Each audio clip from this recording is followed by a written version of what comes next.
Hey there guys, and welcome back. On this week's show, we're making a drill press drum sander.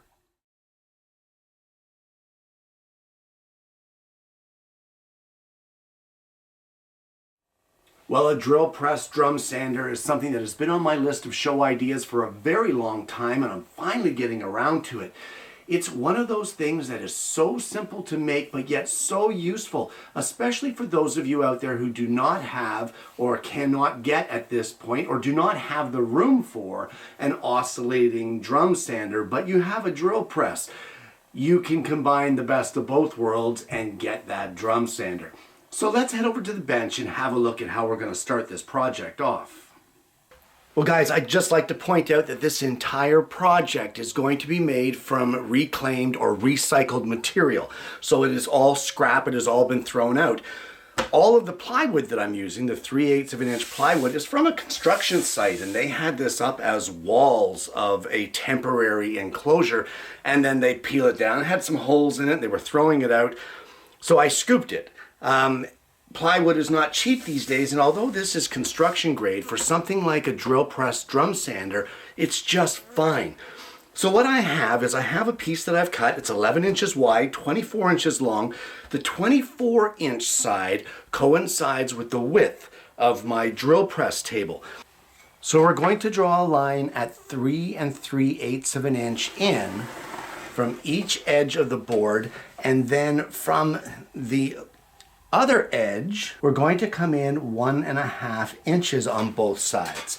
And at each one of those points, we're going to drill a 5/16 diameter hole. And what I've done from here is I've added some 5/16 hardware for jig knobs, some T-track bolts, as well as the jig knobs and some washers. Guys, these holes are specific to my jig, specific to my table, because they line up with my outer T-tracks, and this will give me the opportunity to very quickly lock this table down onto my drill press. Now, if you don't have the T-tracks, obviously you don't have to drill these holes, but at least make your baseboard as wide as your drill press table so that you can clamp the outside and still hold it securely. Okay, so let's move on to the next step. We now want to make the main box of our drum sander. So for that, I have some more of that 3/8 thick construction plywood. I've cut it to be 9 inches long and 4 inches wide. And what I'm going to do is I'm going to use that box mitering jig, the one for the table saw that we made on a previous show. I'm going to miter all the ends of these boards, and then after that, I'm going to give them all a good sanding. We now need to allow for our vacuum because we want some suction here to take the dust away. So pick one of your panels, it doesn't matter which one, and dead center of the 9 inches and the 4 inches, right in the middle there, you want to measure your dust hose and draw a hole that coincides with the size. Mine is a 2.25 inch diameter fitting, so we will draw a 2.25 diameter hole. Now as well, I have taken a second scrap of that 3/8 plywood. I've mitered the size, it's 4 inches by 4 inches, and we're going to do the same thing. We're going to mark the center of it with that 2.25 hole, and that will get glued on the inside edge just like that, just as a little bit of extra beef to hold our vacuum hose. So in the center, same as we did on the first piece, we're just going to place our compass here, mark our 2.25 inch diameter hole, and then we're going to take these over to the scroll saw and cut them out. Okay, so truth be told, this one in our outer block or outer piece was cut at 90 degrees. I cut this inner hole at a 2-degree angle over at the scroll saw to have it so that it tapers inward. That way, our vacuum hose fits loosely here in this piece, but once it gets to our center piece, it will wedge in place in that taper and hold securely where you want it without falling out. A sander creates vibration. You want to give it something to bite into, so that little taper, although it's optional, will help. So now it's time to glue this thing together. So I'm just going to apply glue to all four corners, put it in a frame clamp. Chances are I'm probably going to use some pin nails, guys, just to secure it in place and help me along. But let's get this glued together and get our sanding box finished. So while we're waiting for our sanding box to dry up, I just want to talk about some of the hardware. And once again, guys, repurposed or recycled hardware. This is out of an old dresser that was thrown out, and there's a bunch of angle brackets. So I'm going to use these to mount both the box to our base plate and our sander top to our box. So they're a little rusty, and that's okay. They're still in great shape. I'm just going to take them over to the brass wheel, clean them up a bit, and see if I can't just make them look a little bit better. Well, let's just have a look at the before of these L brackets. And guys, after a few minutes, I think it took me 10 minutes of polishing them on a brass wheel. Look at the difference. Brand new hardware, guys, and this is stuff that would have been thrown out. So that's fantastic. I'm really pleased with how they turned out. They look great. Okay, so we can put those aside now, and we're going to turn our attention to the top or the tabletop work surface of our sander. Well, for our work table, I have this. And guys, this is from a desk that somebody broke up and threw out to the curb, and I kind of pilfered the larger pieces of it because you never know for jigs and stuff. This stuff is great. So what I'm going to do is I've cut this here to be 10 inches wide, 12 inches long, and at the 4.5 inch mark here in the center, so 4.5 inches right there, and in the center of our 12 inch mark, so at 6 inches right there, I am going to use a 2.25 inch diameter hole saw, and I am going to drill a 2.25 inch diameter hole here. Guys, prevent the chip out by placing some masking tape over top of this. Look how clean these edges are. There's not a single chip anywhere, and that is for two reasons: the masking tape to help support it and a sharp table saw blade. So something to keep in mind. I'm going to drill this hole, guys, as well. I'm going to add some iron-on edge banding all the way around the outside just to make it a little prettier, and then I'll show you what I have when we're finished that. Guys, I just wanted to sidetrack a little bit here and point out that if you're doing this pre-glued veneer on the edges, they do sell tools that cut this stuff and trim it down to its final kind of edge, but you don't need it. You can just use a sharp chisel, just like this, and we'll slice off the ends first, and then you want to do the edges. And the edges, just use the edge of your board to guide your chisel. Hold it with your fingers once you get it started, and then just run it along, just like that. And as long as you have a sharp chisel, it will trim it perfectly. Just give that another little run to make sure I've got it perfectly flush. And once you get that flush, a little piece of sandpaper, just a light sanding, that will just take off that sharp edge. And guys, professional job. You don't need the special trimmer, just a sharp chisel. Well, it's now time to do our assembly, and for me, I want to have my dust port out the right-hand side of the drill press. So that's the position I have it set in. I want the back edge of my work table to be flush with my box so that I have a bit of an overhang here at the front. So once I get that situated the way I want, what I'm going to do is I'm going to line this up, measure it to make sure that we're centered. This is 9 inches across here, 12 inches here, so I need 1.5 inches on either side. And once I get that, I am going to place my brackets in place, mark pilot or mark holes for where the pilot holes need to be drilled, and I will get those holes drilled and get them ready for installation. Well, I have our main box supported and screwed down using our recycled brackets to our base, and at this point what I want to do is I have our brackets mounted for our tabletop, and I've drilled some pilot holes. So we're just going to line this up with those pilot holes, and from underneath we're going to screw it in with some number 8 by 1/2 inch screws. Now guys, it's a tight area, so if you don't have one of these little stubby screwdrivers, you might want to get one in your arsenal because it can be a little tight working in here. Well, before we head over to the drill press, I forgot the main component, which is this really cheap set of sanding drums. So what we're going to do is I have the 2-inch drum here.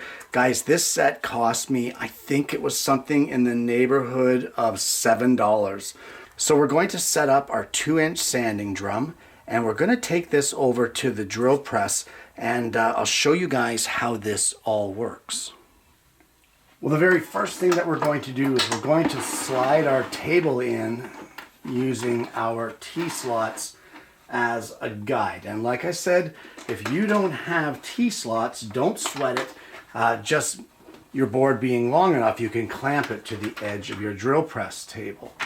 So I'm just going to tighten these jig knobs, and now we just want to align our table from right to left, right about there. And we'll tighten it down. We can bring our vacuum hose over, place it into our hole. Remember, it's tapered, so it's gonna fit in there nice and snug. And at this point, you have 2 choices. You can raise your drill press table up so that it will allow this sanding drum to go just down inside of here, or you can bring your sanding drum down and set your bottom stop so that it cannot go up any further. Okay, so all that's left to do now, guys, is take this for a test spin.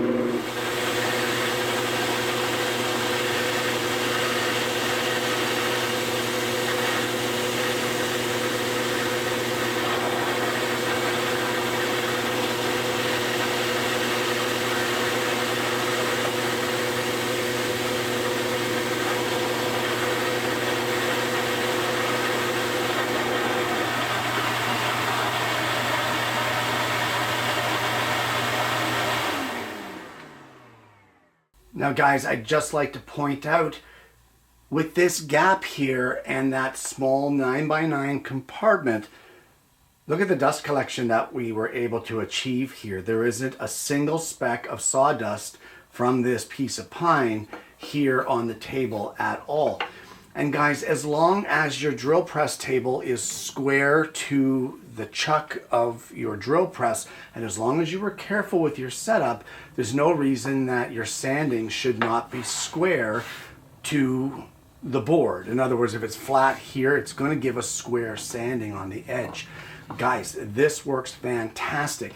If the sandpaper gets a little worn here and you haven't cleaned it off, well, you can just lower this down, lower your stop back up, and now you're back to fresh sandpaper again. Once it gets all filled to the top and covered, you can clean it with a crepe block like I've shown you here on the show before. But all in all, guys, this is spectacular. Homemade jig and a dirt cheap drum sander for your shop. And there you have it. A shop-made drill press drum sander. Guys, there are so many things that I love about this project. Number one, well, it's a shop-made tool, a fixture, a jig, whatever you want to call it, but it's fantastic. It's shop-made, it works flawlessly, and you know what? You made it, so how can you go wrong? The other thing I love is that for the most part, with the exception of course, the jig knobs, I already had those in the shop, and they're reusable for other projects, and the veneer, which I already had in the shop, all of the materials for this, all of the stock was 100% recycled or repurposed stuff. Old construction grade plywood, an old desk that somebody threw out, even some rusty hardware that I stripped out of a dresser that someone had thrown away. And all it took was a little bit of time on the old brass brush on the grinder, and guys, it cleaned it up so beautifully. It's like brand new hardware. So instead of stuff ending up in the landfill, we've now got a usable, wonderful project out of it, and we've recycled something, so you can feel good about yourself, right? You've done something for the environment. Guys, the other thing I love about this is the dust collection. Doing that tapered hole at the 2 degrees at the scroll saw makes that dust hose or the vacuum hose fit in there so tightly that it doesn't move. And the fact that we did a 2 1/4 inch hole for a 2-inch sanding drum, that left 1/8 of an inch around, which creates just enough of a vacuum in there that every single bit of dust that was created by sanding that piece of pine is gone. Gone. Out. History. And it's fantastic. It keeps it all off of the table and really helps you to get a cleaner sanding when all of that debris is being taken away and it's not in the way there. Guys, this is a win-win situation. Dirt cheap, even the sanding drums. I got the whole set for like $7. I mean, even if you didn't want the whole set, all we really needed was the 2-inch thing out of it. But let's say that you wanted just the 2-inch. Well, you could probably buy just the 2-inch drum from your local hardware store or whatever for just a couple dollars. All in all, guys, you've ended up with a usable tool that does a fantastic job for next to no money. Practically free. Practically free. Absolutely incredible. Now guys, that jig, that table saw sled that I used to do the miters, if you guys have not built one of these yet, we built it on a previous show when I was doing a box making series. But if you guys have not built one of these yet, what are you waiting for? Just does a fantastic job, safe, secure, very easy to get repeatable results, and it's just a wonderful sled. It doesn't take up so much storage space in the shop. Guys, what are you waiting for? I'm going to post the link to that show down below so that you can check it out and make your own if you're interested. But all in all, guys, honest to goodness, you got to make one of these sanders if you don't already have a drum sander in your shop. It's phenomenal. Guys, I want to thank you so much for tuning in. I hope you've enjoyed today's content. Guys, I've also hoped that you're going to take something else away from this more so than just the woodworking and the tool aspect. And that is that, you know, we are too much in a disposable society and we take things and we pitch them out. And, you know, I know it can get out of hand where you say, I might be able to use that one day. And then the next thing you know, you're hoarding. But things like brackets and pieces of wood and that sort of thing, if you think that you might have a use for them, and a legitimate use for them, not just to hoard them, but if you think that you would have a use for them, don't throw them away. Find a storage solution and put them somewhere. Those brackets I keep up on a top shelf. I've got a whole large coffee tin of old used hardware. And whenever I need hardware for a project, I go through and see what can be cleaned up and reused. So just keep that in mind. It's not about the woodworking. It's also about the being able to save parts for future projects. Guys, if you haven't already, please consider liking and subscribing to the channel. You click that bell and then you know what? You're not going to miss the notifications of future episodes of the program. I hope you've enjoyed today's content, guys. I want to thank you so much for tuning in. I hope you're going to give this one a try for yourself and try to make yourself one of those repurposed projects. And more importantly, I hope you're going to join me again next week when I bring you yet another woodworking video.